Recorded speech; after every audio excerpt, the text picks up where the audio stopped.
لاہور پنجاب میں بے روزگاری کی شرح میں خطرناک حد تک کا اضافہ ہو گیا ہے اور سرکاری نوکری خواب بن گئی ہے۔ صوبے کے 170 کے قریب محکمہ جات میں صرف چند دنوں میں 20 لاکھ سے زائد نوجوانوں کی نوکری جاب پورٹل پر خود کو رجسٹرڈ کیا، جبکہ پنجاب سول سیکریٹریٹ اور محکمہ جات میں بھی 3000 سے زائد اسامیاں خالی ہیں۔ تفصیلات کے مطابق پنجاب کی آبادی چند سالوں میں بڑھ کر 12,76,88,922 تک جا پہنچی ہے، جس سے بعد وسائل کی تقسیم اور دفاتر میں سرکاری نوکریوں کے فقدان پیدا ہو گیا ہے۔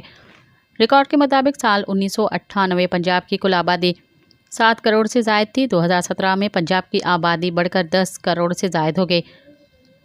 2023 تک 12 کروڑ سے زائد تھی۔ دوسری جانب پنجاب حکومت نے بڑھتی ہوئی بے روزگاری کو کنٹرول کرنے کے لیے پنجاب انفارمیشن ٹیکنالوجی بورڈ کی مدد لی ہے تاکہ بے روزگار افراد آن لائن سرکاری اور پرائیویٹ جاب کے لیے اپلائی کر سکیں۔ سبسکرائب کیو عوامی نیوز HD کے تازہ